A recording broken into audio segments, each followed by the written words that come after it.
kami bersyukur Tuhan. Tuhan, buat kasih setiamu di dalam hidupku. Ku bersyukur, ku bersyukur, Bapa. Ku bersyukur Tuhan, buat kasih setiamu di dalam hidupku. Ku bersyukur,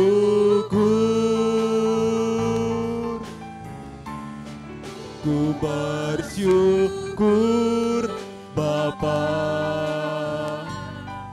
Ku bersyukur Tuhan, buat kasih setiamu di dalam hidupku. Ku bersyukur Tuhan.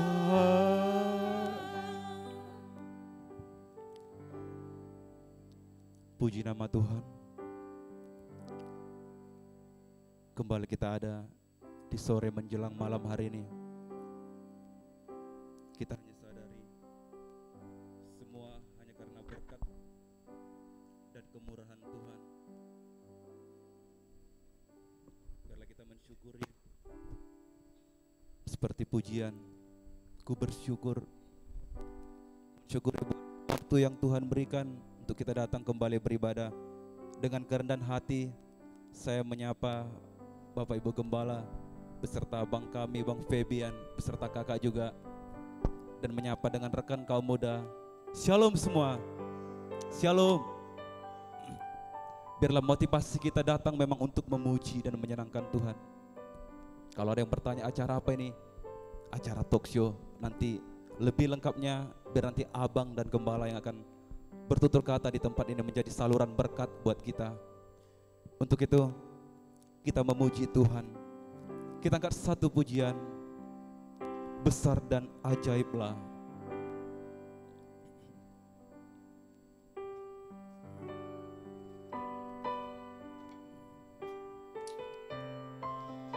Haleluya, Roh Kudus, Kau segalanya bagi kami.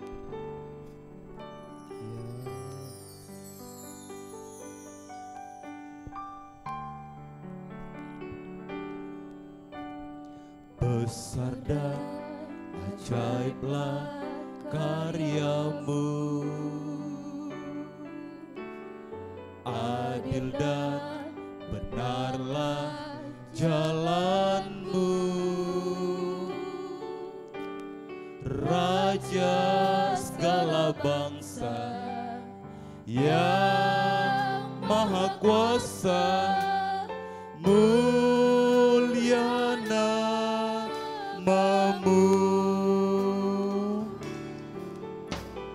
Besar dan ajaiblah karyamu, adil dan benarlah jalanmu, Raja segala bangsa yang maha kuasa, mulia namamu. Layaklah, layaklah segala bangsa sujud kepadamu,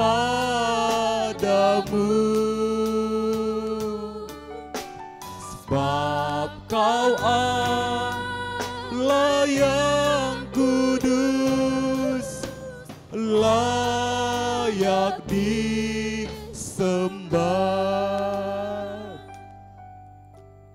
Kita harus akui memang Tuhanlah yang benar jalannya.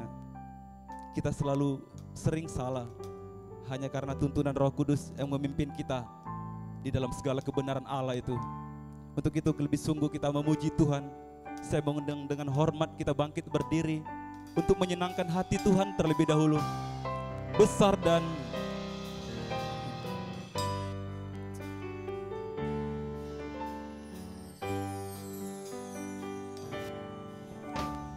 besar dan ajaiblah karyamu. Amin. Adil dan benarlah jalanmu, Raja segala bangsa yang maha kuasa, mulia namamu. Besarlah,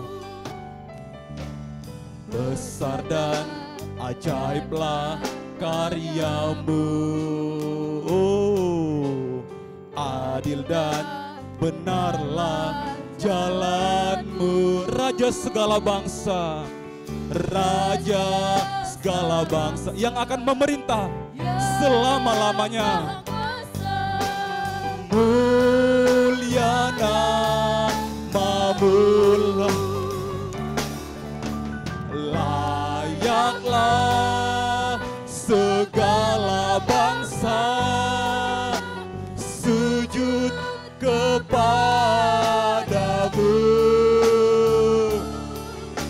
sebab Kau Allah yang kudus, layak disembah. Layaklah segala bangsa sujud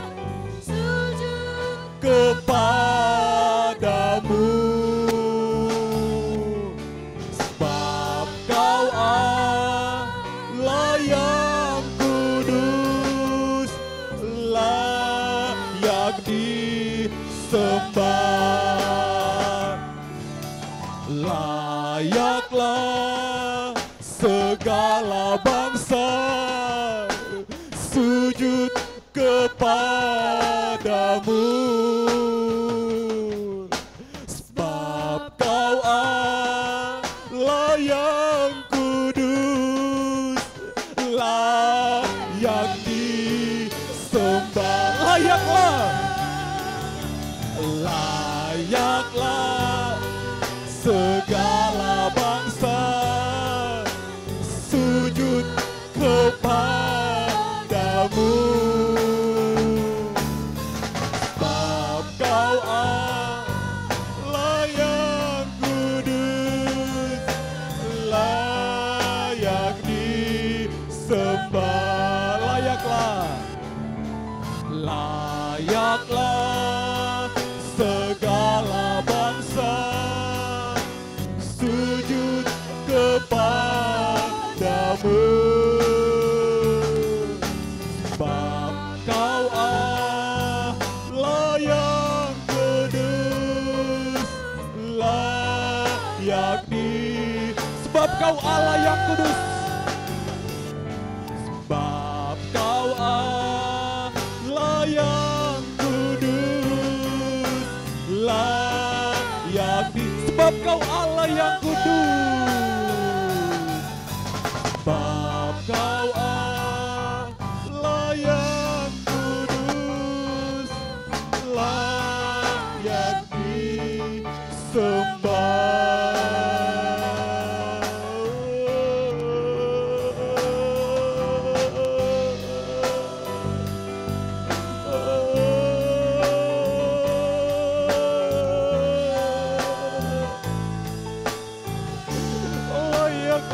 Seluruh bangsa kan datang menyembah-Mu, kan datang berbondong-bondong memuji-Mu,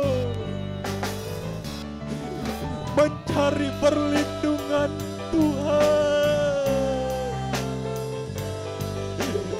mencari pemeliharaan-Mu Tuhan.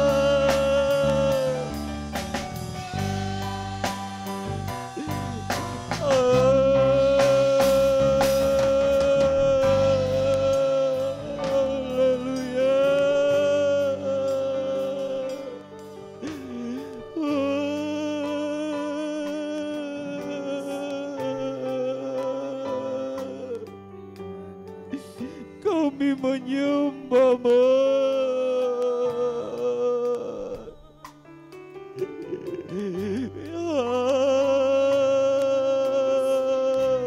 Haleluya. Biarlah mulut dan lidah kami bergetar ketika memanggil nama-Mu. Sebab sesungguhnya tidak ada kelayakan kami. Haleluya Yesus. Kau mengenal kami. Terima kasih Bapa. Terima kasih Roh Kudus. Lembut. Kembali kita angkat kornya. Kita minta hadirat Tuhan. Layaklah. Layaklah segala bangsa sujud kepadamu,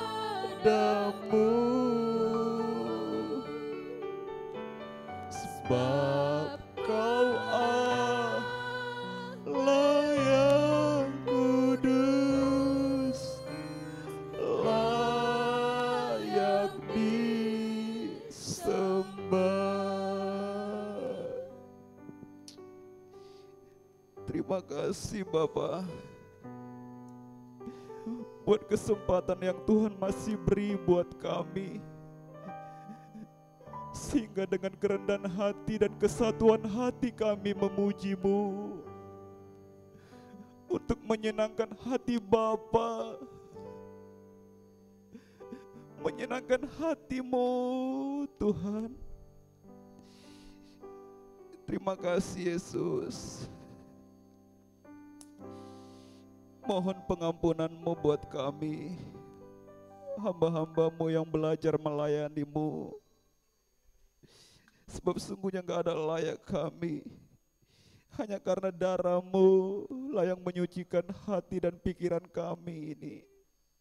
Terima kasih Tuhan. Biarlah Bapa Engkau memberkati setiap ibadah ini. Tuhanlah yang menolong setiap kami, hamba-hamba-Mu yang mengambil bagian dalam pelayanan ini. Dari penerima tamu Tuhan, juga kami yang di altar ini. Oh, pujian hamba-Mu, pemain musik, backing vokal Kau urapi setiap kami Tuhan. Tuhan, terima kasih Bapa. Biarlah kami terlebih dahulu mengalami damai sejahtera Allah dalam hidup kami ini. Terima kasih Roh Kudus. Berkati juga para hamba-hamba-Mu yang Tuhan utus kemari. Bukan kemauan kami, karena Tuhan yang menaruhkan mereka untuk menjadi saluran berkat buat kami kaum muda yang ingin dimotivasi ke arah Kristus ya Bapa. Terima kasih Tuhan. Kami serahkan seluruh ibadah ini, dan kalau ada roh iblis, roh pengacau yang akan mencoba mengganggu ibadah kami ini, kami bersatu hati untuk mengusir, menengking, mematahkan setiap kuasa kegelapan. Pergi di dalam nama Yesus Tuhan kami. Kami minta darah-Mu menyucikan tempat ruangan ini. Sucikan juga dengan hati dan pikiran kami ini Bapa. Terpujilah nama-Mu, mulialah nama-Mu. Terima kasih Yesus. Kami alaskan ibadah ini di dalam nama Tuhan kami, Yesus Kristus. Kami berdoa dan bersyukur Bapa. Amin. Silakan duduk. Puji Tuhan, kita ada hanya karena dilayakkan ya, sesungguhnya enggak layak. Untuk itu, karena kita mau semangat ke muda, biar kita tetap dibaharui terus hati ini. Kita mau bersuka cita di hadapan Tuhan. Amin. Kita mau bersuka cita dulu. Saya menyapa abang kami dari Panci. Shalom Bang. Shalom. Haleluya. Kita mau bersuka cita, kita angkat satu pujian. Bahwa Tuhan juga gunung batuku. Kita bangkit berdiri untuk memuliakan Tuhan.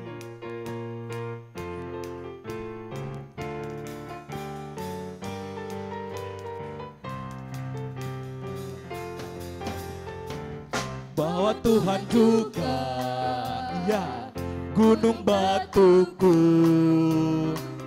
Bahwa Tuhan juga kota bentengku, bahwa Tuhan juga penolongku, yaitu Allahku dan gunung batuku. Bahwa Tuhan juga, bahwa Tuhan juga, come on, gunung batuku, bahwa Tuhan juga kota bentengku,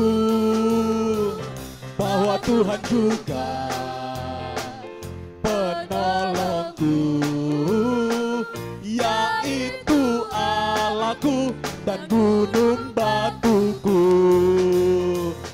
Aku percaya akan Dia perlindunganku, aku percaya akan Dia tanduk selamatku, aku percaya akan Dia sang perisaiku, tempat perlindungan yang hidup. Jangan duduk dulu saudara ya. Kita mau gerakkan teman kita, bahwa kita ini sama-sama berpartisipasi loh. Bukan kami aja yang berpartisipasi. Ya begitu ya Bang ya. Kita sama-sama untuk Tuhan. Bukan kami, bukan gembala, bukan. Sama tujuan kita. Amin. Kembali kita lebih semangat, bahwa Tuhan juga gunung batuku.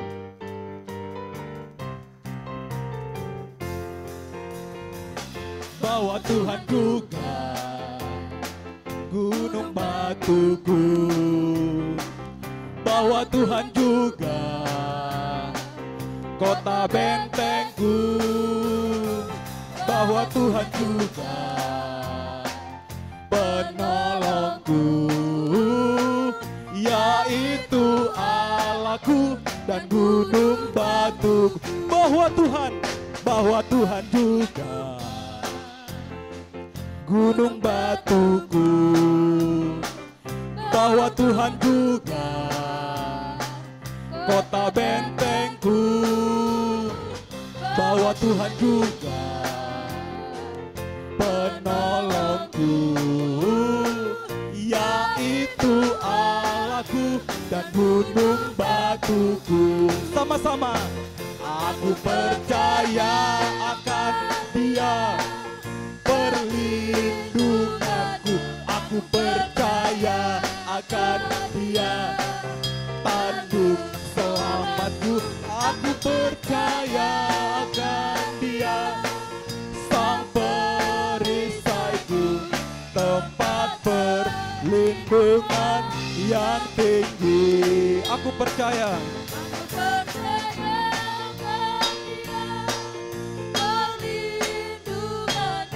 Aku percaya akan Dia tanduk selamatku, aku percaya akan Dia sang perisaiku, tempat perlindungan yang tinggi. Silakan duduk umat Tuhan, rekan-rekan kaum muda. Haleluya. Ya, untuk itu biar kita tetap semangat memuji Tuhan, sekalipun seharian banyak aktivitas, tapi untuk Tuhan tetap buat hadiratnya untuk menggairahkan. Amin. Kaum muda sekalian, amin. Iya, kita mendengar hamba Tuhan yang akan berbicara malam hari ini. Untuk kita kembali angkat pujian, urapi kami Tuhan.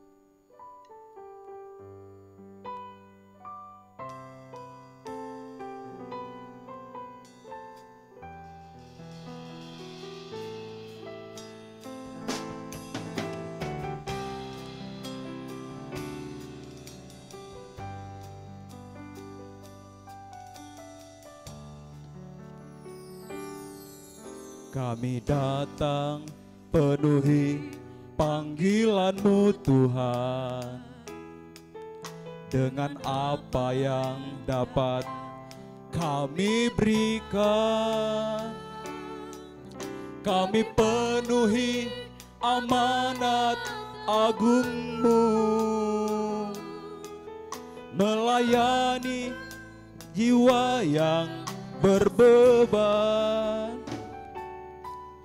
Kami datang penuhi panggilan-Mu Tuhan, dengan apa yang dapat kami berikan. Kami penuhi amanat agung-Mu, bahwa kami memenuhi amanat agung Tuhan, menyelamatkan jiwa yang tersesat. Kembali dari atas. Kami datang penuhi panggilan-Mu Tuhan, dengan apa yang dapat kami berikan. Kami penuhi amanat agung-Mu, melayani jiwa yang berbeban. Kami datang penuhi panggilan-Mu Tuhan, dengan apa yang dapat kami berikan. Kami penuhi amanat agung-Mu, menyelamatkan jiwa yang tersesat. Urapi kami Tuhan dengan kuasa Roh Suci. Berilah hati yang terbeban dan penuh kasih ilahi. Penuhi kami dengan kuasa dari tempat yang tertinggi, dan teguhkan semua kesaksian. Kembali kita bangkit berdiri. Kembali dari awal.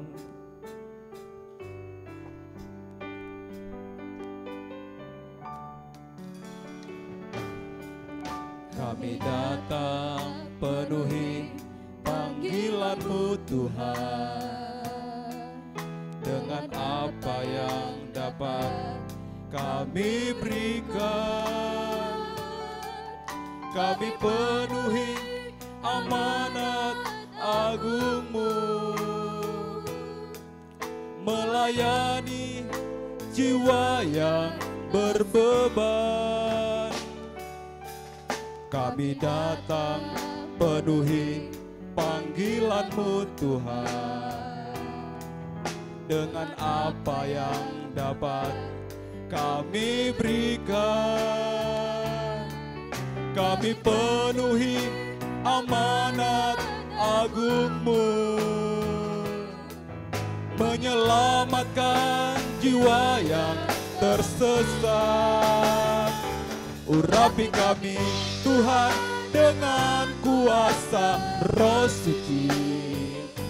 Berikan kami dengan hati kasih ilahi. Penuhi kami dengan kuasa dari tempat yang tertinggi, dan teguhkan semua kesaksian. Urapi kami Bapa, urapi kami Tuhan dengan kuasa Roh Suci. Berikan hati yang terbeban dan penuh kasih ilahi. Penuhi kami dengan kuasa dari tempat yang tertinggi, dan teguhkan semua kesaksian. Kembali kornya, urapi kami. Saya serahkan kepada Bang Bonar. Tuhan dengan kuasa Roh Suci, berikan hati yang terbeban dan penuh kasih ilahi. Penuhi kami dengan kuasa dari tempat yang tertinggi, dan teguhkan semua kesaksian.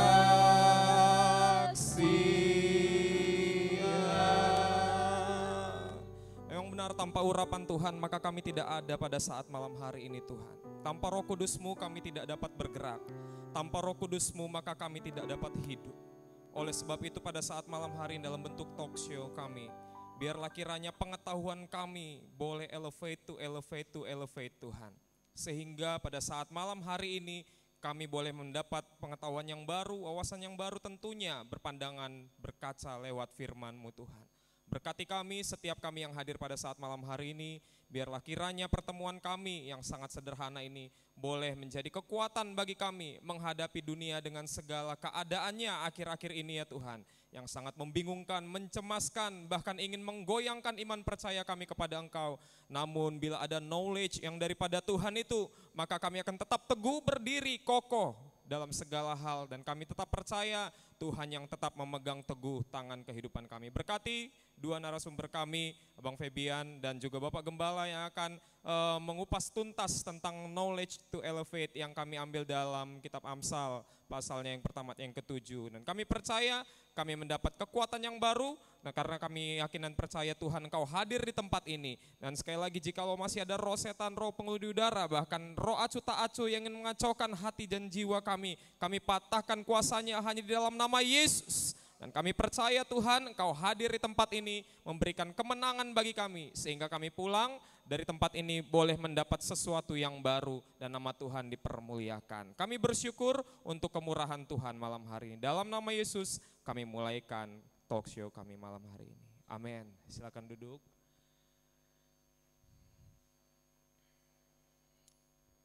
Puji Tuhan, saya agaknya turun ke bawah aja ya.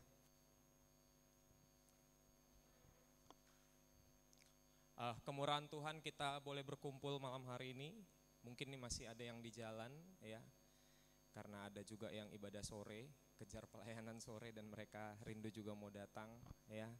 Jadi kalau nanti agak terlambat mereka boleh usher penerima tamunya bisa bantu supaya mereka bisa duduk nyaman ya. Puji Tuhan ya. Dan malam hari ini kita bersyukur kita boleh beribadah tadi pagi dan juga boleh berkumpul. Kalau kita lihat teman-teman kita yang ada di luar kota, di Jakarta, bahkan di Solo, bahkan di Depok, mereka sudah lockdown dan tidak bisa akses keluar masuk. Bahkan ibadahnya harus lewat streaming ya. Tapi kita masih bisa bertatap muka, masih bisa bertatap muka. Bahkan mungkin masih bisa bersalaman ya. Tidak ada yang COVID-19 ya, amin. Kalau gitu salamlah dulu, salam kanan kirinya ke orang yang diberkati Tuhan. Saya tidak takut ya, puji Tuhan, haleluya. Ya, nah malam hari ini diambil tema kalau yang kemarin itu tentang sukses ya dalam dunia bisnis perbankan yang dilayani oleh abang kita Barita Jo dari Bank Mandiri. Namun hari ini kita akan kupas tuntas tentang knowledge ya. Nah, jadi knowledge to elevate ini sebenarnya dasarnya itu tentang pengetahuan, di mana anak-anak muda sekarang itu tujuannya jangan hanya sebatas tahu, ya, tapi berpengetahuan, ya, dan bukan hanya berpengetahuan, tapi elevate, ya, meningkat, ya. Nah, itu yang Tuhan mau. Nah, jadi malam hari ini, ya, sebelum nanti saya perkenalkan kedua narasumber kita. Dan pastinya ada yang sudah tahu, ada yang belum ya. Berikut akan kita tampilkan video singkat ya, video singkat tentang knowledge to elevate ini ya. Tim sudah bisa? Abang? Iya. Kita bisa lihat video singkat berikut ini. Waktu dan tempat saya persilakan.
sekedar pengetahuan yang membuat dia tidak bisa bertahan.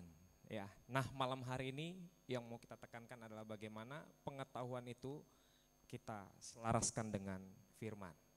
Supaya jangan seperti yang ada di dalam video kita singkat yang tadi. Ya, nah malam hari ini kita akan perkenalkan narasumber kita yang pertama, teman saya ya.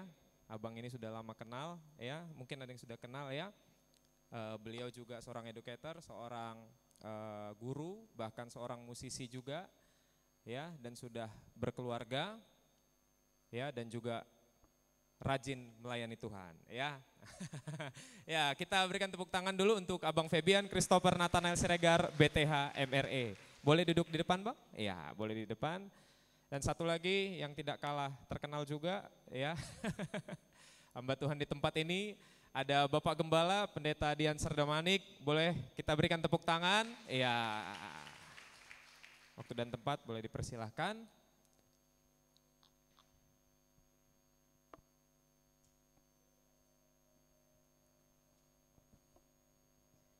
Ya, nah malam hari ini kita akan kupas tuntas seputar knowledge to elevate. Harapan kita kiranya topik ini nggak membuat kita ngantuk, ya kan? Jadi membuat kita tambah setidaknya ada wawasan yang baru yang bisa kita tangkap, ya, khususnya bagi rekan-rekan orang muda. Ya, kami juga mengucapkan terima kasih kedatangan untuk Bapak Ketua Umum PD1, ya, kaum muda, Pak Joshua Jega. Terima kasih teman-teman dari Panci, ya, sudah datang. Terima kasih, dan juga abang kita Ocha dari Helvet, dan juga teman-teman yang datang dari sekitaran Tanjung Mulia. Ya, oleh sebab itu kita langsung masuk saja di sesi yang pertama. Kita berikan aplaus dulu luar biasa dong. Ya, waktu dan tempat kami persilakan kepada Bang Febian. Silakan Bang Febian. Ya. Oke, shalom semuanya. Kurang mantap. Shalom semua. Oke, saya berdiri dulu karena saya mau brainstorming kita dulu. Nanti saya duduk ya, talk show masa berdiri ya. Jadi sebelum kita mulai, saya mau kita ambil sedikit exercise ya. Biasanya guru, karena saya guru. Jadi guru itu kepada murid-muridnya harus melakukan yang namanya brainstorming. Mereka tahu dulu nih kita mau ngapain gitu. Tapi sebelum itu, ya itu dia. Kita bangkit berdiri dulu. Semua Alkitabnya dudukkan dulu ya, kita bangkit berdiri. Oke. Ada perasaan yang gak enak ini, saya lihat ya. Tolong relax aja. Saya akan membuat suasana hari ini seperti suasana di dalam kelas.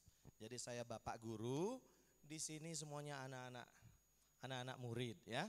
Ketua kelasnya mungkin yang paling belakang sana. Oh, itu dia. Oke. Nah, kita akan buat satu permainan singkat aja ya. Namanya Simon Says. Permainan yang sangat mudah, ini dari tahun ke tahun, waktu saya kecil juga udah main ini. Jadi namanya Simon Says. Atau dalam bahasa Indonesia dikatakan Simon berkata. Ya. Jadi permainan ini akan melatih satu, ketelitian kita dalam mendengar. Kedua, melatih kejujuran kita juga.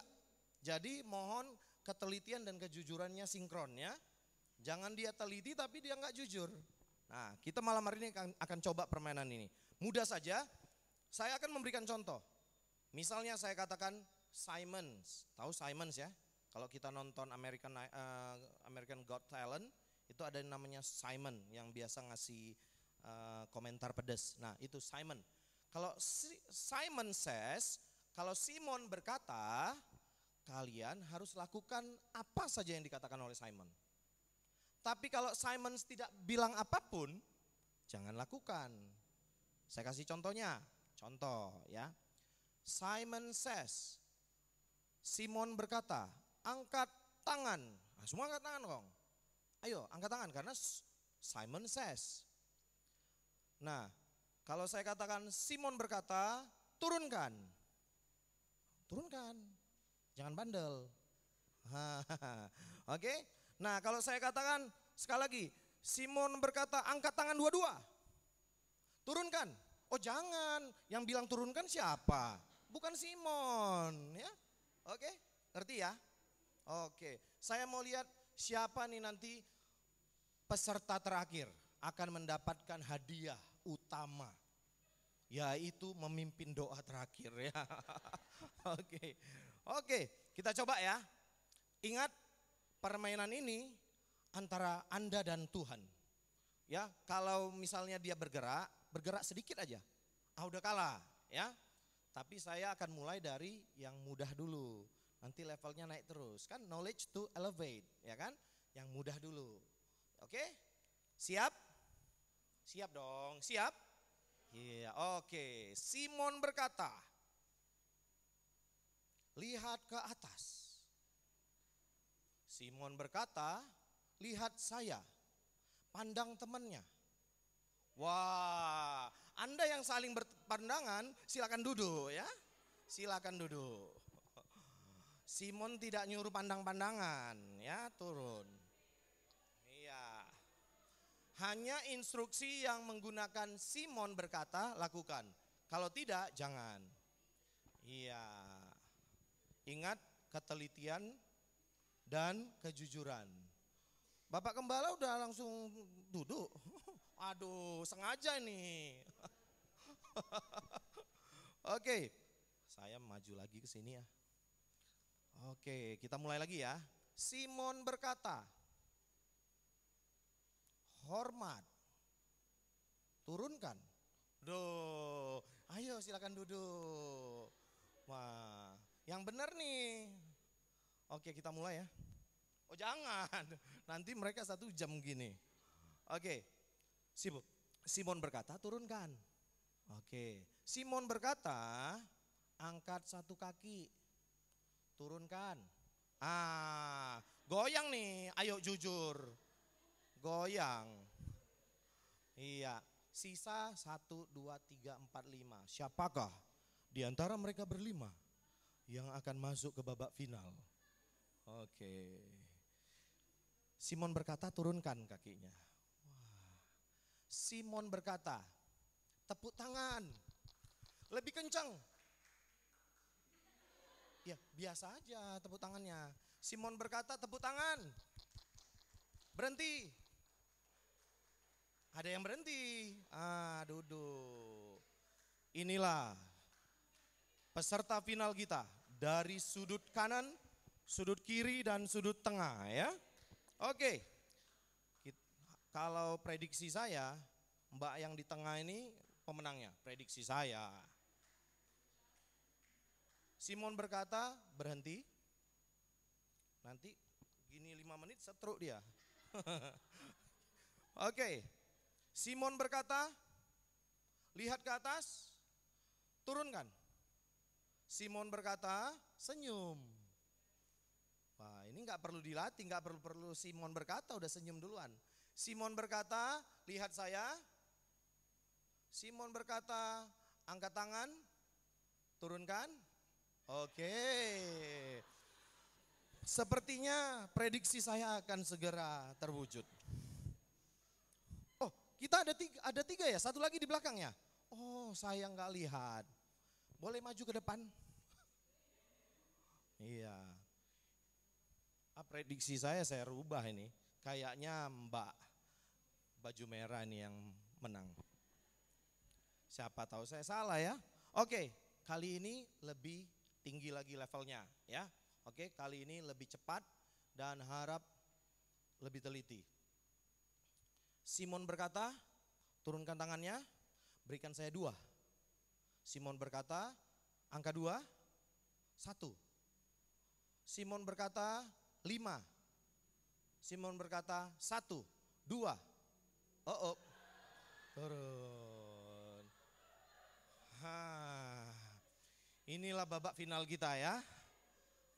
Oke. Tolong wajah mereka di zoom ya, sebesar kamera ya semua. Oke. Simon berkata, turunkan tangannya. Simon berkata, naikkan kepala, turunkan. Simon berkata, pandang temannya. Simon berkata, lihat saya. Lihat temannya lagi. Oke. Prediksi saya salah. Oke. berkesempatan menutup doa nanti ya. Oke, puji Tuhan, thank you, thank you. Wah, luar biasa ini. Boleh saya duduk ya? Oke, tapi sebelumnya saya ingin memuji Tuhan dengan lagu pujian. Jadi teman-teman kaum muda, saya meskipun adalah seorang guru, tapi juga saya senang musik. Jadi siapa yang bisa iringi saya? Main iya, oke. Lagu kecil, semoga diberkati dengan lagu ini.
Itulah hasil dari didikan di sekolah musik dulu.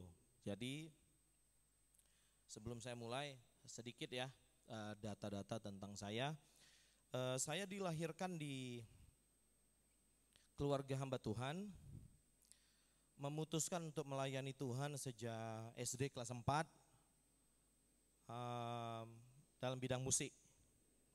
Dan kemudian meningkat, saya juga mengambil bagian dulu ya untuk memimpin kaum muda ya seperti kita di sini.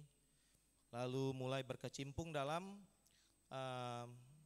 hal-hal yang lebih rohani seperti mempelajari firman Tuhan, ya, masuk sekolah teologia. Untuk S1 dan S2-nya saya mengambil teologia, ya, sekolah Alkitab. Dan ini menjadi kerinduan saya yang terus berkobar, meskipun pada saat ini saya tidak sedang dalam pelayanan full time. Tapi saya punya kerinduan. Saya tetap punya kerinduan untuk satu saat Tuhan buka jalan untuk saya bisa mengambil pelayanan lebih full time ya. Tapi sesuai dengan kehendak Tuhan. Saya serahkan segala sesuatunya kepada Tuhan. Jadi saat ini saya juga sedang mengajar. Saya mengajar menjadi guru itu sejak tahun 2007. Saya sempat juga mengambil studi di Surabaya di Sabta selama 3 bulan ya, program khusus waktu itu. Dan sekembalinya dari sana saya mulai mengajar di Medan tahun 2007 sampai sekarang. Jadi saya menjadi guru itu secara official sejak 2007 sampai sekarang, berarti kurang lebih 13 tahun. Jadi belum lama-lama amat. Umur saya saat ini, kalau orang Inggris bilang 36 years young. Ngerti ya? Jadi saya nggak mau pakai 36 years old.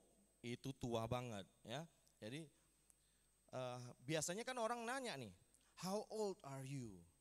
Kita jangan tanya begitu mulai dari sekarang. How young are you? Gitu baru lebih keren. Seberapa muda Anda gitu. Jawabannya juga harus begitu. I am 36 years young. Oke? Oke, alright. Muka jangan peot-peot gitu dong ya. Oke, anak muda. Oke, nah kita akan coba lihat, saya akan sampaikan apa yang saya tahu. Jadi saya tidak menggurui teman-teman semua di sini. Saya menyampaikan apa yang saya tahu selama saya menjadi guru. Jadi sepanjang saya pelajari firman Tuhan, sepanjang saya mengalami atau dalam pengalaman saya menjadi guru, nah itu yang saya sampaikan. Jadi di tengah-tengahnya, di sepanjang penjelasan saya bisa saja ada hal-hal yang kurang, mohon dimaklumi, saya bukan Tuhan ya, tapi kita akan belajar bersama. Nanti kita coba saling melengkapi. Nanti juga ada Bapak Gembala di sini untuk memberikan kita jauh lebih dalam dari kebenaran firman Tuhan. Saya akan membukanya dengan satu ayat yang merupakan menjadi ayat kunci kita ya, dari Amsal 1 ayat 7. Coba semuanya kita ke sana. Amsal 1 ayat 7.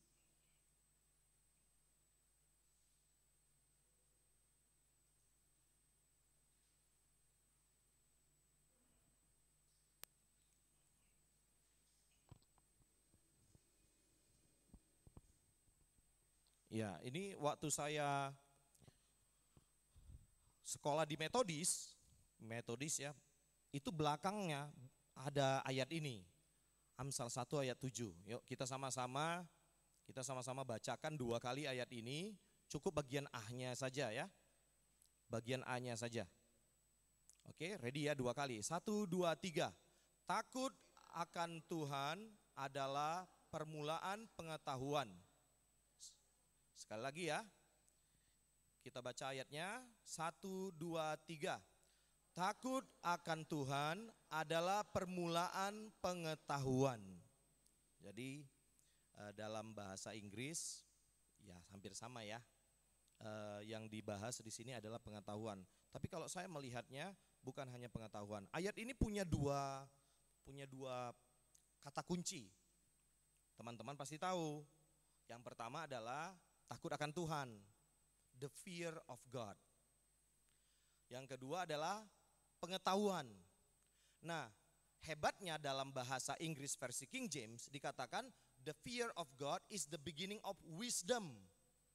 Pengetahuan itu ujung pangkalnya adalah wisdom. Kira-kira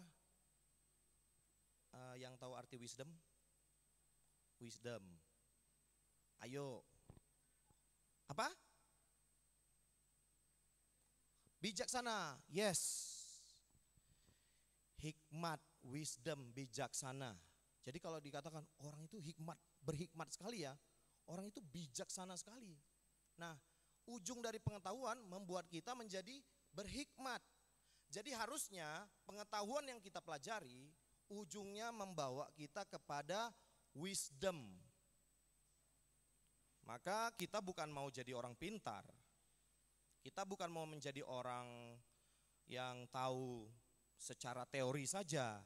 Kita mau menjadi orang yang memiliki hikmat. Nah, apa itu hikmat, apa itu pengetahuan, nanti lebih jauh kita akan coba ulas. Nah, bisa dilanjutkan di slide saya.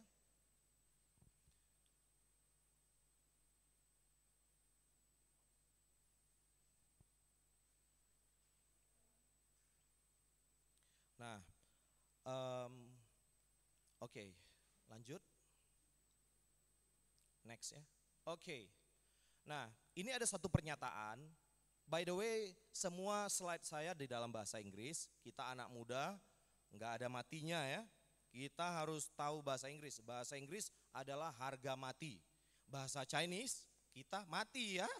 Saya juga nggak tahu kalau bahasa Chinese. Tapi minimal bahasa Inggris adalah harga mati. Harus tahu. Itu nggak boleh ditawar-tawar ya. Jadi saya ada buat satu statement di sana. Sebenarnya lebih ke pertanyaannya. Knowledge makes the Bible not relevant today. Ini pertanyaannya dalam bahasa Indonesia. Pengetahuan atau ilmu pengetahuan membuat Alkitab menjadi tidak relevan hari ini. Setuju nggak dengan pernyataan itu? Setuju? 70% ilmuwan tidak setuju dengan apa yang ditulis oleh firman Tuhan. Jadi ketika kita belajar pengetahuan, ketika kita belajar tentang secularity, kita harus bisa melihat kebenaran firman Tuhan juga. Jangan sampai kita terkecoh bahwa kita diciptakan dari monyet. Nah, tapi kalau enggak kita buat begitu kan nilai 0. Sementara teori Darwin mengatakan kita berasal dari kera. Benar ya? Ada yang tulis waktu ujian tidak, menurut firman Tuhan manusia diciptakan Adam dan Hawa. Enggak ada kan? Kita tulisnya begitu ya. Saya yakin di buku-buku pengetahuan sekarang ya tetap tulisannya ya evolusi manusia. Kita itu berevolusi dari kera. Tapi apakah itu sesuai dengan firman Tuhan? Oh tidak, kita menolak itu.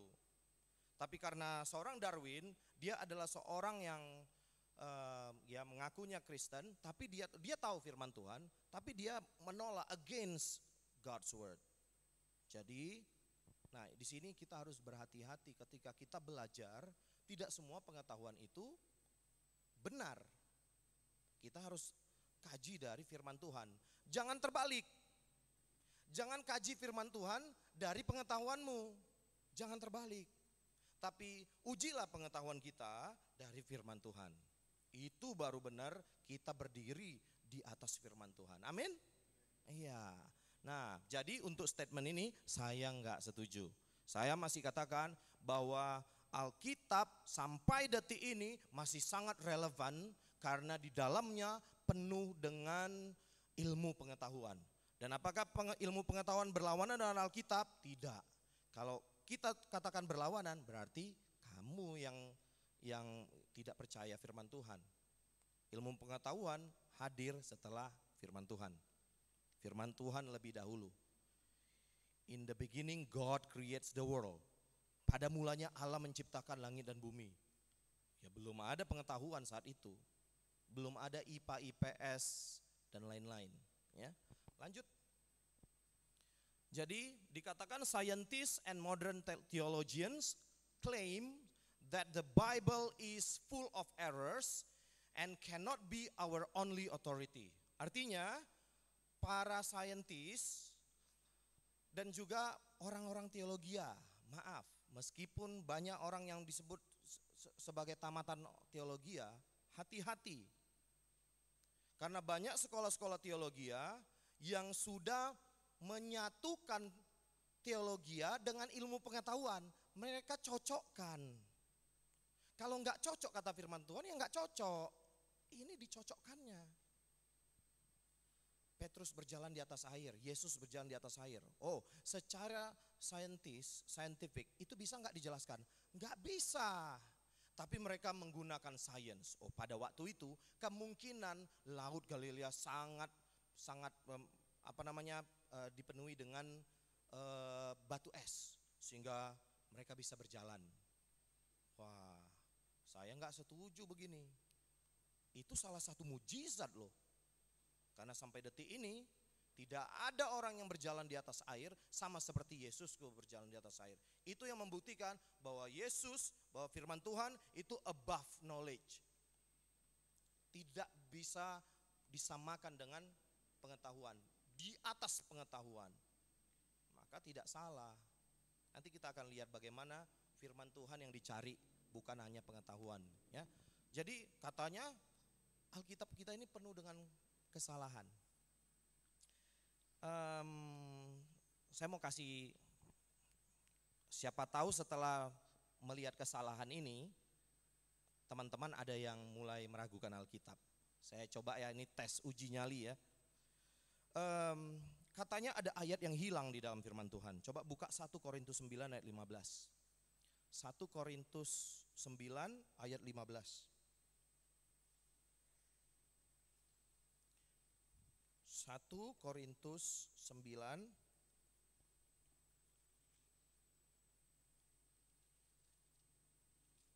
ayat 15. Yuk kita baca sama-sama ya, sampai titik ya. Kita baca ayat ini sampai titik. Oke? 1 Korintus 9 ayat 15. 1, 2, 3. Tetapi aku tidak pernah mempergunakan satupun dari hak-hak itu. Aku tidak menulis semuanya ini supaya aku pun diperlakukan juga demikian. Sebab aku lebih suka mati daripada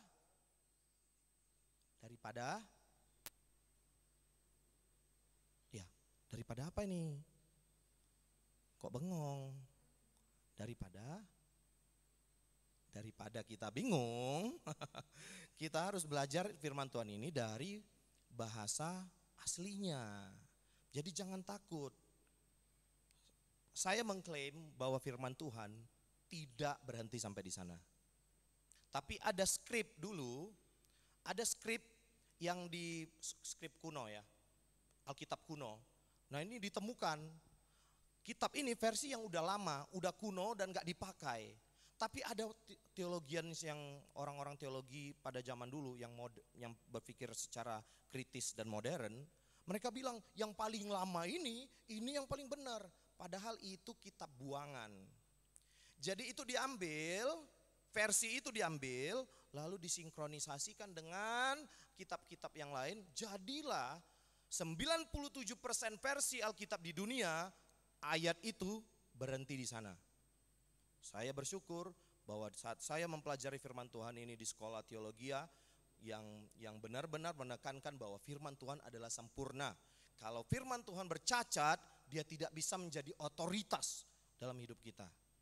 Jadi ternyata ayat ini ada sambungannya.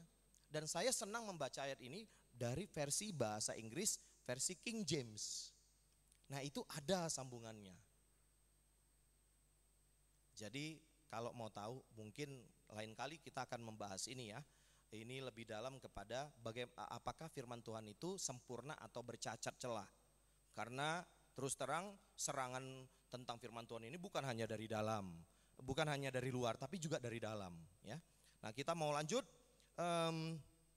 Yesaya 7 ayat 14. Yuk kita baca Yesaya 7 ayatnya yang ke-14.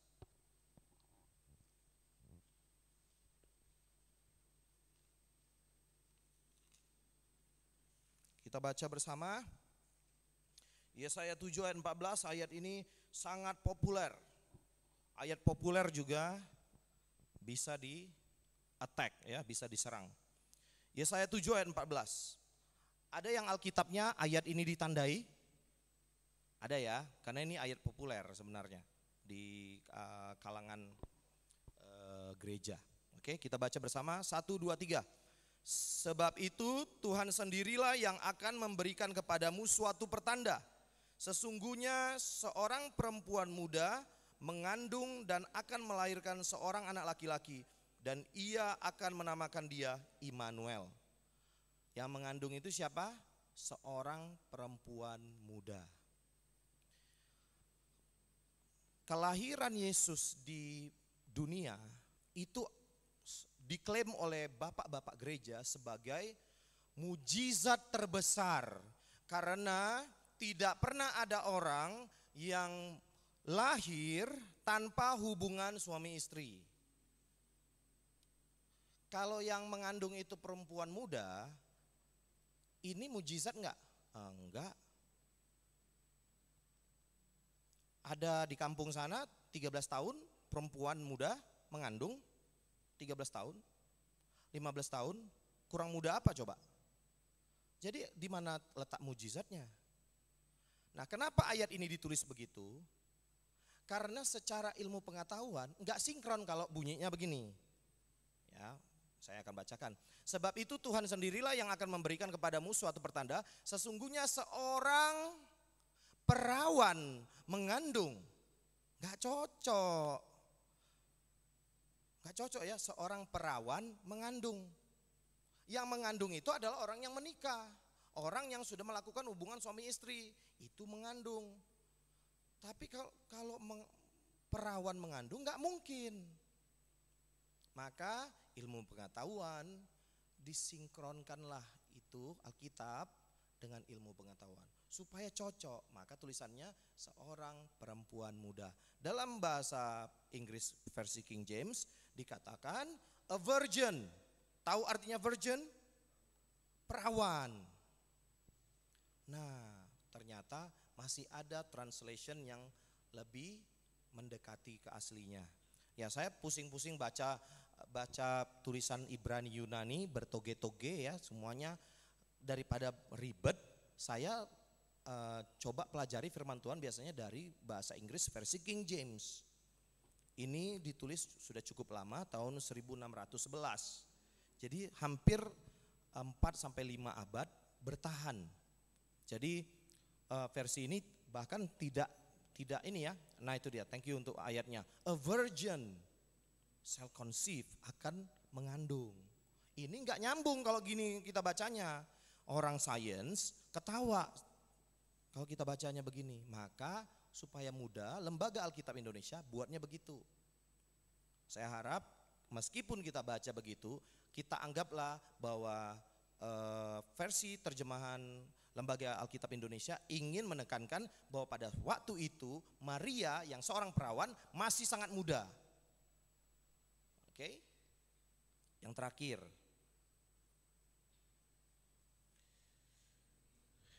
Yang terakhir ya, kita tidak perlu buka ayatnya seperti yang saya tadi katakan, ada Yesus berjalan di atas air, lalu ada banyak mujizat-mujizat yang terjadi. Itu menunjukkan hal-hal yang bertentangan dengan sains. Ada yang jurusan IPA di sini? Biologi? Ada? Kalau ada, Anda akan benar-benar berlawanan dengan Alkitab. Kali ini kita harus bisa sinkronisasikan yang bisa saja, yang tidak jangan. Ya. Nah, lanjut di slide saya tadi.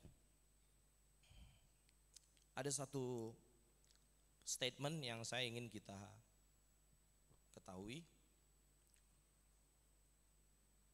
Lanjut di slide-nya ya. Dikatakan, when your logic cannot reach God logic. Oke, sebelumnya, yang sebelumnya. Oke, ini when Oke. When your logic cannot reach and comprehend God, judge yourself. Kalau logika kita tidak bisa sampai ke logikanya Tuhan, hakimi dirimu sendiri.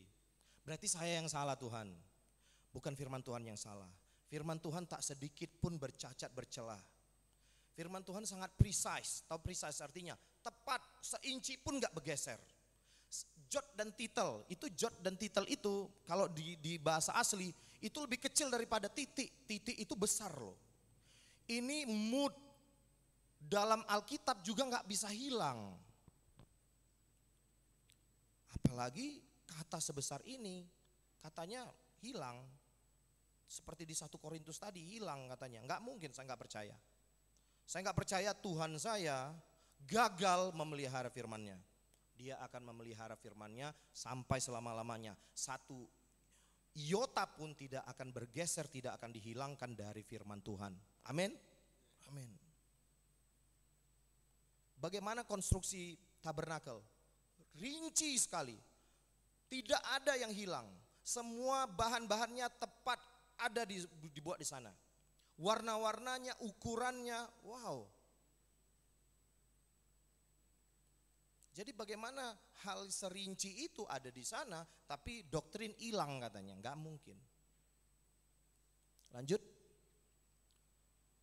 Nah, jadi pertanyaannya, how important a knowledge is in Christianity?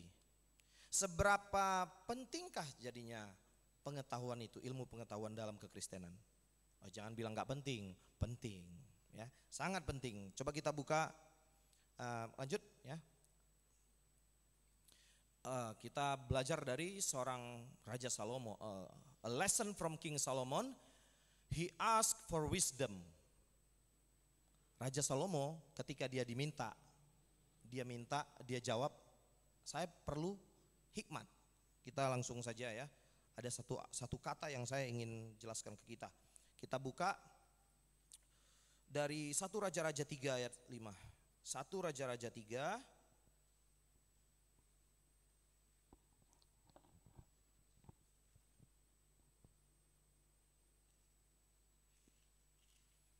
Oke, 1 Raja-Raja 3 ayat 5.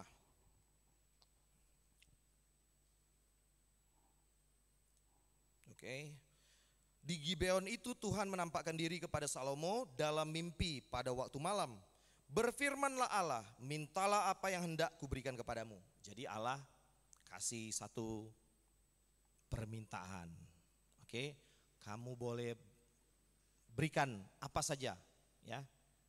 Saya akan berikan kepadamu. Permintaan apa saja saya akan kabulkan, ya. Lalu Salomo memilih ayatnya yang ke-6. Ayatnya yang ke-9. Maka berikanlah kepada hambamu ini hati yang faham menimbang perkara untuk menghakimi umatmu dengan dapat membedakan antara yang baik dan yang jahat. Sebab siapakah yang sanggup menghakimi umatmu yang sangat besar ini? Lalu ayat 10. Lalu adalah baik di mata Tuhan bahwa Salomo meminta hal yang demikian. Meminta apa? Hikmat, wisdom, ilmu pengetahuan. Penting, penting. Raja Salomo ketika dia menjadi raja, dia pasti punya kelebihan. Meskipun memang dia memiliki hak khusus untuk menjadi raja. Tapi kalau raja ini tidak memiliki kemampuan, dia nggak akan naik. Tapi Salomo di sini memiliki kemampuan. Tapi begitu pun dia tetap meminta hikmat. Tuhan mengatakan minta apa saja. Dia minta satu aja Tuhan. Hikmat, pengetahuan, wisdom. Kalau saya kasih dalam tanda kurung di sana, wisdom itu adalah knowledge to discern. Pengetahuan untuk membedakan. Ini ilmu yang sangat-sangat sulit.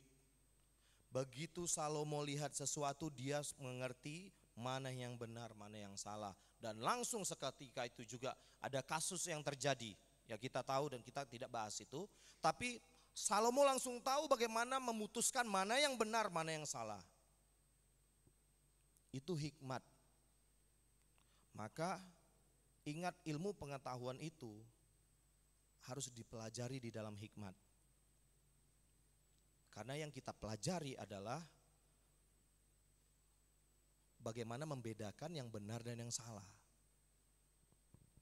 Jadi jangan kita belajar S1, S2, S3, tapi pada waktunya ketika kita melihat firman Tuhan, kita melihat firman Tuhan menjadi buku. Ini bukan buku. Ini adalah sumber segala ilmu. Ini bukan salah satu resources. Saya sangat sedih mendengar ilmuwan mengambil Alkitab sebagai resources. Salah satu. Saya katakan this is the only source of all wisdom. Alkitab adalah satu-satunya sumber dari segala ilmu pengetahuan yang ada di bumi. Tentunya yang bisa kita pahami. Yang gak bisa kita tinggalkan kepada Tuhan ya. Karena gak semua bisa kita pahami. Petrus pun mengatakan demikian. Ada hal yang tidak bisa kita pahami. Tinggalkan itu. Tapi kita minta Roh Kudus membuat kita mengerti hal-hal yang lain akan dibukakan. Selanjutnya kita belajar satu lagi dari Pontius Pilatus. Pontius Pilate. Pontius ini adalah a wise governor. Dia adalah gubernur, hakim, bijaksana. Nah, apa kata firman Tuhan? Kita buka dari Yohanes 18.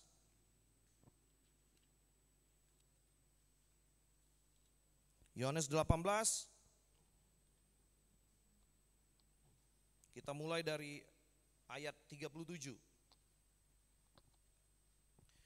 Yohanes 18 ayat 37 dan 38. Saya bacakan. Maka kata Pilatus kepadanya, jadi engkau adalah raja? Jawab Yesus, engkau mengatakan bahwa aku adalah raja. Untuk itulah aku lahir dan untuk itulah aku datang ke dalam dunia ini supaya aku memberikan kesaksian tentang kebenaran. Setiap orang yang berasal dari kebenaran mendengarkan suaraku. Lalu apa kata Pilatus? Kata Pilatus kepadanya, apakah kebenaran itu? Seorang yang memiliki kemampuan hikmat katanya, kalau ini hikmat dunia ya, dia bingung apa itu kebenaran. Jadi kalau saya mau simpulkan, ilmu pengetahuan itu penting. Tapi kalau kita tahu firman Tuhan, kita cintai firman Tuhan, kita pelajari firman Tuhan, lebih dalam lagi, ikut PA, ikut pembelajaran firman Tuhan, tanyakan, ikut sharing, kita akan punya hikmat di atas rata-rata. Tidak seperti hikmat Pontius Pilatus. Dia bingung ketika Yesus berbicara tentang kebenaran, dia bingung, apa itu kebenaran? Padahal kebenaran adalah hal yang harus dia ketahui sebelum dia menjadi hakim, pemutus kebenaran atau kesalahan. Bedakan dengan Salomo. Salomo dia minta itu, dia minta kebenaran itu, dia minta hikmat itu. Sehingga dia tahu mana yang benar, mana yang salah. Maka ilmu pengetahuan sangat dekat hubungannya dengan hikmat. Jangan kita hanya pintar. Tadi kan kita lihat ya, pintar dia di video tadi. Nah ini saya senang video ini, artinya video ini dulu ya tidak akan bisa diangkat. Kenapa? Karena Indonesia masih menerapkan pendidikan yang ya bisa saya katakan apa ya, yang kuno. Segala sesuatunya berdasarkan hafalan. Kamu bisa hafal, kamu bisa naik kelas. Kamu bisa menghafal, kamu ranking 1. Sementara ada anak di sudut sana, di belakang sana, dia duduk tenang, dia gak bisa menghafal, dia hanya bisa mengerti. Gak ditanya apa yang dia mengerti. Ketika dia menjelaskan, dia gak bisa menghafal, dia bisa menjelaskan dengan kata-katanya sendiri. Logikanya jalan, tapi itu gak diapresiasi. Yang diapresiasi adalah ketika kita bisa menghafal, buku itu masukkan ke dalam. ya kan? Begitu ujian dia bisa tulis semuanya. Begitu pertanyaannya, what is the meaning of life? Peot mukanya ya. Apaan nih? Ini nggak ada di buku. Kebakaran otaknya. Ya emang nggak bisa. Karena hafalan. Itu tadi ilmu pengetahuan. Nah kalau kita pakai hikmat, maka kita akan melihat ilmu pengetahuan itu, mengerti, menyerapnya. Lalu kalau kita punya firman Tuhan, akan ada yang namanya knowledge to discern. Pengetahuan untuk membedakan. Oh ternyata Darwin bertentangan teorinya dengan firman Tuhan. Gak apa-apa, kita di ujian gak apa-apa, dia maunya begitu, ya kita tulis. Padahal pertanyaan tentang bagaimanakah manusia diciptakan, itu di Singapura pernah booming. Ada satu anak mengatakan, menurut teori Darwin. Jadi dia gak jawab, dia katakan menurut teori Darwin. Lalu dibuatnya di sana, meskipun saya kurang setuju. Ya tetap menang dia, tetap jalan, tetap dapat jempol. Kenapa? Dia berikan argumennya, tapi tidak menghilangkan argumen orang lain. Ya memang dia orang yang gak kenal Tuhan. Kenal Tuhan tapi dia lebih mementingkan ilmu pengetahuan. Jadi disitulah kita, anak-anak muda, generasi muda sekarang, saya sangat bersyukur bahwa menteri pendidikan kita sekarang adalah menteri pendidikan yang modern. Menerapkan banyak aplikasi, pembelajaran aplikatif di dalam sekolah, dalam pembelajaran. Jadi mulai nih isunya tahun depan gak ada UN. Bagi kita yang masih sekolah, ya mudah-mudahan ini betul-betul terrealisasi, tidak ada UN. Tapi yang ada apa? Ujian sekolah. Ujian sekolah pun jangan sampai hafalan juga. Kalau hafalan juga sama doang. Nah, ujian itu harusnya berbeda. Nah, Einstein bilang apa? Ada satu, ya saya nggak tulis di sana, tapi ada satu kalimat dari Einstein. Dia bilang begini, education is what is left after all the lesson cease. Edukasi yang benar itu adalah edukasi yang benar itu adalah ketika pembelajaran yang sudah kita pelajari itu kita lupakan dan tinggallah karakter yang ada. Tinggal karakter yang tersisa. Maka ujung dari pengetahuan itu harusnya karakter. Hebatnya di Indonesia sekarang segala sesuatunya harus dihubungkan ke karakter. Orang belajar IPA dihubungkan ke karakternya bagaimana. Orang belajar bahasa Inggris nanti karakternya bagaimana. Udah hebat sebenarnya, tapi penerapannya yang belum. Ya, nah kita lanjut. Ini yang saya sukai, bahwa the Bible is our only authority. Authority itu artinya otoritas. Alkitab adalah satu-satunya. Saya buat di sana is our only, satu-satunya. Untung saya nggak buat the one and only, itu udah double confirmation. Bahwa Alkitab is the one and only authority in our life. Bahwa Alkitab adalah satu-satunya dan unik, tidak ada yang lain seperti Alkitab yang menjadi otoritas dalam kehidupan kita. Hanya Alkitab. Maka di zaman reformasi, dulu sebelum gereja Protestan muncul, hanya ada gereja Katolik.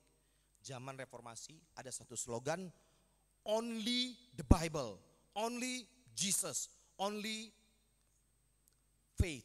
Hanya dengan iman, hanya dengan nama Yesus, dan hanya dengan firman Tuhan kita mengetahui kebenaran. Enggak ada yang lain. Enggak ada pengetahuan di luar sana, mereka harus sinkronkan dengan Alkitab. Jangan Alkitab yang mensinkronkan dengan ilmu pengetahuan. Nah, dengan cepat ayat ini kita buka 2 Timotius 3 ayat 15 sampai 16.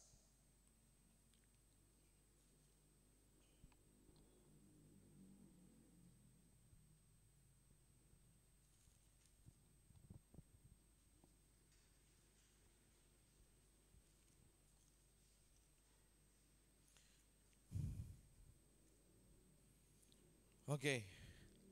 2 Timotius 3.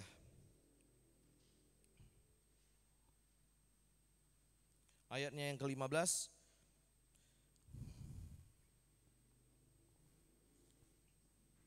Dikatakan di sana, ingatlah juga bahwa dari kecil engkau sudah mengenal kitab suci yang dapat memberi hikmat. Memberi hikmat. Jadi Alkitab ini adalah hikmat. Ya. Memberi hikmat kepadamu dan menuntun engkau kepada keselamatan oleh iman kepada Yesus Kristus. Segala tulisan yang diilhamkan Allah memang bermanfaat untuk mengajar, untuk menyatakan kesalahan, untuk memperbaiki kelakuan, dan untuk mendidik orang dalam kebenaran. Kalau setiap guru memegang teguh ayat ini, saya percaya ilmu pengetahuan di Indonesia akan jauh lebih meningkat. They will be elevated more and more. Jadi sedikit saya ingin belak-belakan ya, bahwa guru itu tidak maha tahu. Guru itu sebenarnya belum tentu dia mahir di dalam bidangnya. Memang kita harus menjadi orang yang expert ya. Seperti Salomo. Salomo ingin menjadi raja, dia harus punya perlengkapan. Perlengkapannya hikmat.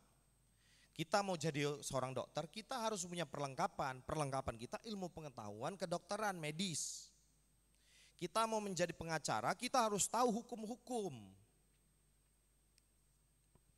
Saya mau menganjurkan ke kita di sini. Profesi apapun yang nantinya akan kita geluti, belajarlah memahami pengetahuan yang kita pelajari itu dalam terang firman Tuhan. Tidak ada matinya firman Tuhan.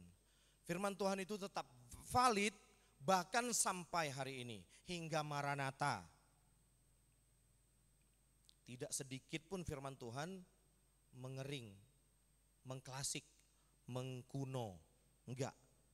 Dia itu tidak lekang oleh waktu. Firman Tuhan ini dari the Alpha and the Omega. Di awal dan di akhir. Maksudnya bukan ada awalnya, ada akhirnya. Tidak. Tidak ada awalnya, tidak ada akhirnya. Awal yang mana yang mau dicari? Enggak ada. Kapan Tuhan itu menjadi Tuhan? Tidak, kita enggak sampai otak kita, enggak sampai pemikiran kita, kapan Tuhan menjadi Tuhan? Karena katanya you are the beginning and the end. Tuhan itu adalah awal dan yang akhir. Kapan diawali? Enggak tahu, enggak sampai. Otak saya tidak sampai melihat bagaimana Tuhan itu mengawali dirinya sebagai Tuhan. Karena dia itu tidak ada awalnya. Dan saya enggak bisa menjelaskannya. Hanya firman Tuhan mengatakan dialah yang terawal dan dialah yang terakhir. Akhirnya apa? Akhirnya pun enggak kelihatan. Ujungnya di mana? Enggak ada. Karena Tuhan itu tidak berhenti suatu saat menjadi Tuhan. Dia tidak berakhir. Jadi Alfa dan Omega bukan artinya bakal ada akhirnya. No. Itulah hikmat Tuhan yang kita enggak bisa jangkau. Jadi jangan coba-coba kita sinkronisasi ilmu pengetahuan dengan Alkitab. Maksudnya kita sinkronisasi Alkitab dengan ilmu pengetahuan. Enggak bisa. Kita yang harus mengalah. Kita yang harus mencocokkan apa yang kita tahu ke firman Tuhan. Jadi di dalam firman Tuhan ini, lanjut ya, next. Jadi Alkitab itu will make you wise. Jadi Alkitab, saya begini ya, daripada saya mengatakan ilmu pengetahuan, saya lebih suka mengatakan Alkitab. Karena kalau kita belajar Alkitab, kita akan lebih legowo mempelajari firman Tuhan. Kalau nantinya kita melihat, oh menurut teori Darwin, kita dari kera. Tapi enggak apa-apa Tuhan, aku pelajari ini karena permintaan dari sekolah. Tapi imanku kepada Tuhan, aku tetap percaya. Ini tidak merubah stand kita. Nah, yang terjadi di luar sana, di Westminster Theological Seminary di di Inggris. Ada satu seminari yang sudah berdiri selama hampir 108 tahun. Jadi sekolah Alkitab ini salah satu sekolah Alkitab tertua. Nah, pada zaman modern, pada zaman dulu, sekolah Alkitab ini bagus. Menjunjung tinggi firman Tuhan. Tapi begitu lewat masanya, firman Tuhan mulai dikritisi. Contohnya begini, nah itu seperti tadi, kalau mereka tidak melihat kecocokan dengan sains, mereka akan rubah. Maka setelah mereka tamat dari teologi, S1, S2, S3, S-teler, mereka benar-benar menjudge firman Tuhan. Mereka master firman Tuhan, saya tahu. Bahkan ketika saya melihat mereka ngomong, mereka itu seperti orang yang sudah sangat lancar, semua ayat dari firman Tuhan sepertinya dilahap habis. Tapi sayang, mereka adalah orang-orang yang mendiskredit firman Tuhan. Cara mereka mempelajari firman Tuhan adalah dengan metode kritis. Ada satu metode yang namanya mengkritis mengkritis naskah asli firman Tuhan. Jadi pelajarilah dengan mengkritisasinya. Nah itu keren, itu 6 SKS. Ketika kamu bisa mengkritis firman Tuhan, kamu bisa mendapatkan kesalahan firman Tuhan, kamu dapat A. Itu ilmu pengetahuan. Hati-hati, di luar sana banyak sekali sekolah Alkitab yang seperti itu. Apakah di Indonesia aman? Buktikan sendiri. Saya tidak ingin kita berbicara terlalu panjang lebar, tapi buktikan sendiri, suatu saat mereka akan berbicara bahwa firman Tuhan ada yang hilang. Berarti kalau firmannya hilang, ya berarti Tuhan kita nggak sempurna, dia nggak bisa jaga firmannya. Barusan katanya di Matius 3 ayat 18, bahwa langit dan bumi bisa lenyap, tapi firmanku satu jot dan titel pun tidak akan hilang. Berarti firman Tuhan tidak sinkron. Nah ini yang harusnya kita sebagai anak muda, kita aware. Kita mau belajar nih, kita semangat. Kita mau belajar, kita mau banting tulang untuk mendapatkan ilmu pengetahuan. Boleh, seperti Salomo. Ketika dikasih permintaan apa yang kamu mau, dia minta hikmat. Kita juga boleh kejar ilmu pengetahuan, gak masalah. Tapi takutlah akan Tuhan seperti tadi di Amsal 1 ayat 7. Takut akan Tuhan. Baru kita bisa mulai pengetahuan kita. Tapi kalau kita tidak punya takut akan Tuhan, kemungkinan besar kita akan mengkritisi firman Tuhan satu saat. Kemungkinan besar kita akan bisa percaya Tuhan kalau Tuhan itu bisa kita logikakan. Bagaimana Anda melogikakan Tritunggal? Tuhan. Gak bisa. Jadi disinilah para kaum muda saya ingin ajak kita. Saya tidak menghentikan langkah kita mencari ilmu pengetahuan. Silakan tuntut ilmu sampai ke negeri Cina katanya. Tapi janganlah ya. Corona di sana ya, jangan. Banyak jalan menuju Roma katanya. Sekarang udah ditutup, udah di lockdown. Ya, enggak perlu. Alkitab saja cukup. Amin. Alkitab. The Bible makes you wise. Lanjut. The Bible brings you to salvation. Membawa kita kepada keselamatan. Ilmu pengetahuan? No. Itu hanya menyelamatkan kita, menyelamatkan nyawa kita. Jiwa kita gak bisa. Belajar medis. Sekarang para ilmuwan sedang sibuk mengantisipasi mendapatkan penawar untuk virus corona. Mereka menggali ilmu pengetahuan. Enggak masalah, enggak apa-apa. Tapi itu hanya bisa membawa kita kepada keselamatan nyawa. Tidak bisa jiwa. Nyawa kita tertolong. Di Indonesia sudah 5 yang sudah boleh pulang. Ya, bukan pulang ke rumah Bapak ya, pulang ke rumahnya masing-masing. Yang pulang ada juga ke rumah Bapak ya. Nah, hanya saja yang saya lihat fenomenanya di ilmu pengetahuan ini adalah mereka itu coba mempelajari pengetahuan itu hanya sebatas knowledge saja. Jangan ya. Saya ada satu quote.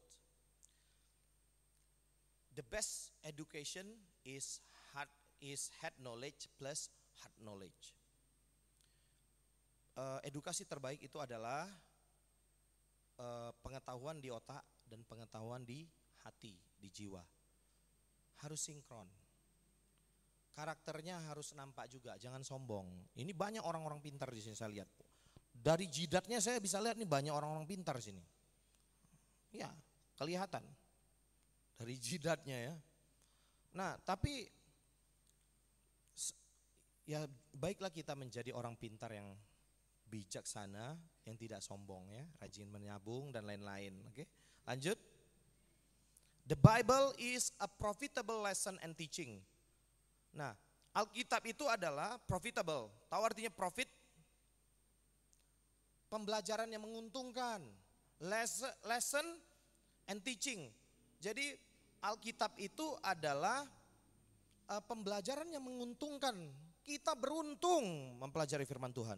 Jadi kalau kita tahu firman Tuhan, kita salah satu orang beruntung di luar sana. Kita menjadi salah satu orang beruntung dari semua ilmuwan-ilmuwan di sana. Karena kita mulai mempelajari logikanya Tuhan. Dan tunduk pada otoritas firman Tuhan. Lanjut. Ya, the Bible it reproves and corrects your entire life. Alkitab itu membuktikan dan membenarkan. Jadi dia membuktikan kesalahan lalu membenarkan. Nah, ini adalah paket ilmu pengetahuan itu harusnya seperti itu. Saya ada satu penjelasan tentang ilmu pengetahuan.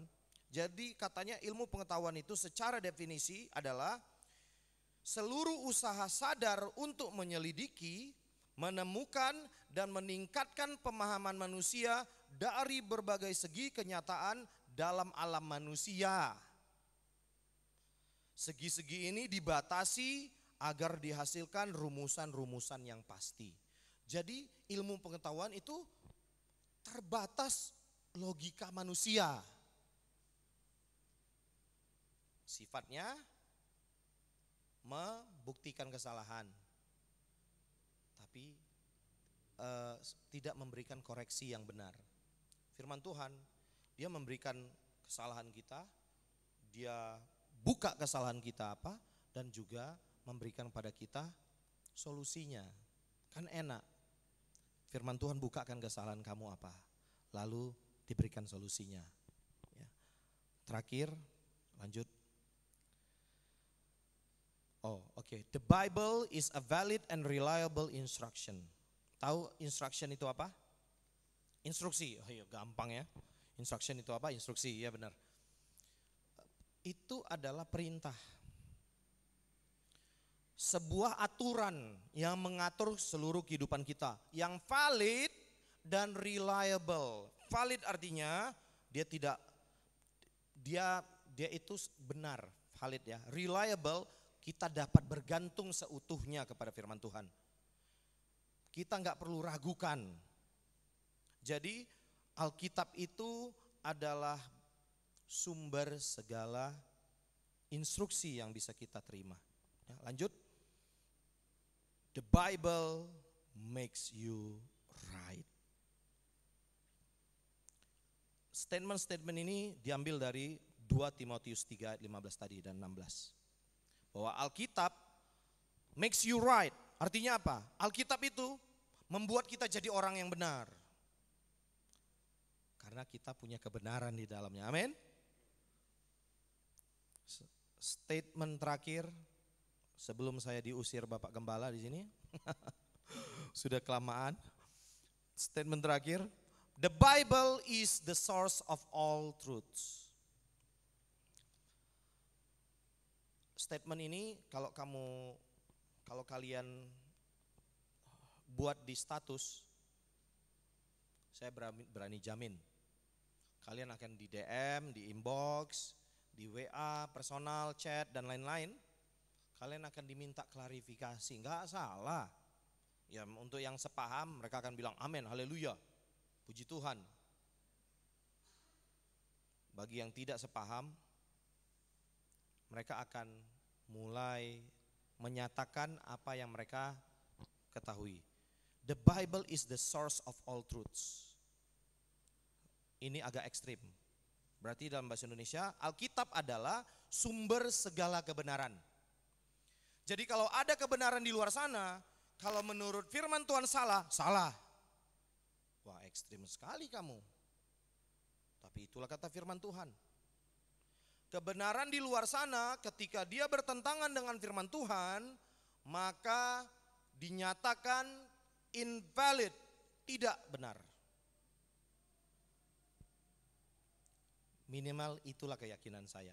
Itulah yang saya ketahui. Sepanjang saya belajar firman Tuhan, sepanjang saya mempelajari ilmu pengetahuan, sepanjang itu saya tahu, saya mengkonklud, saya memberikan kesimpulan bahwa Alkitab adalah segala sumber dari segala pengetahuan. Tidak ada pengetahuan di bawah langit ini yang bisa menjudge, menghakimi firman Tuhan. Tetapi firman Tuhanlah satu-satunya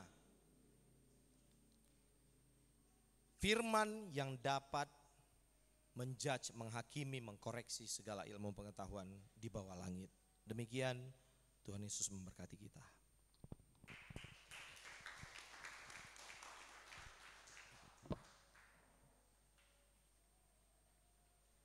Ya, puji Tuhan. Itu seputar sekilas tentang apa yang disampaikan oleh Bang Febian. Nanti kita akan ada Q&A, question and answer. Tentunya melihat keadaan akhir-akhir ini. Kalau kita berpandangan kepada porsinya Alkitab, Alkitab memang harus di atas segalanya. Ada tadi sedikit, mungkin ada satu pertanyaan dalam hati saya, mungkin nanti akan saya tanyakan kepada Bapak narasumber, ya, berkaitan dengan fenomena-fenomena akhir zaman ini. Mungkin ada yang melihat beritanya bahwa seorang hamba Tuhan memperkosa jemaatnya dan dipakai ayat Alkitab untuk menjadi pembelaan. Nah, itu bagaimana tanggapannya? Nanti akan kita dengar. Itu satu pertanyaan dari saya ya, Bang. Dan itu sudah dibui. Ada yang tahu berita itu? Ya. Dan sudah diperkosa lebih kurang berapa? Lebih dari 14 tahun ya. Nah, 14 tahun. Dan dipakai ayat Alkitab bagaimana Daud dengan Batsheba. Nah, jadi pembelaannya ya. Jadi saya kurang tahu bagaimana signifikannya, tapi sudah masuk bui dan dia hamba Tuhan.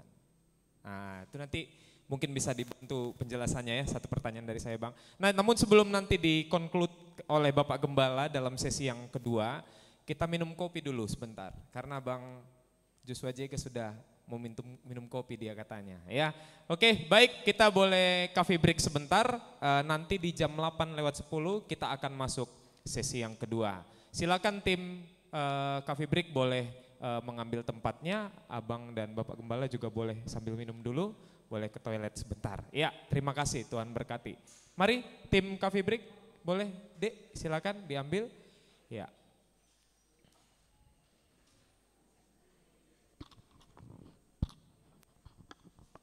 Nanti jangan pulang dulu, nanti ada makan malam bersama ya. Jadi nanti dapat berkat jasmani, dapat berkat rohani ya. Nah, tolong coffee breaknya bisa dengan cepat. Ya, sudah ada di tim di belakang ya, tim di belakang.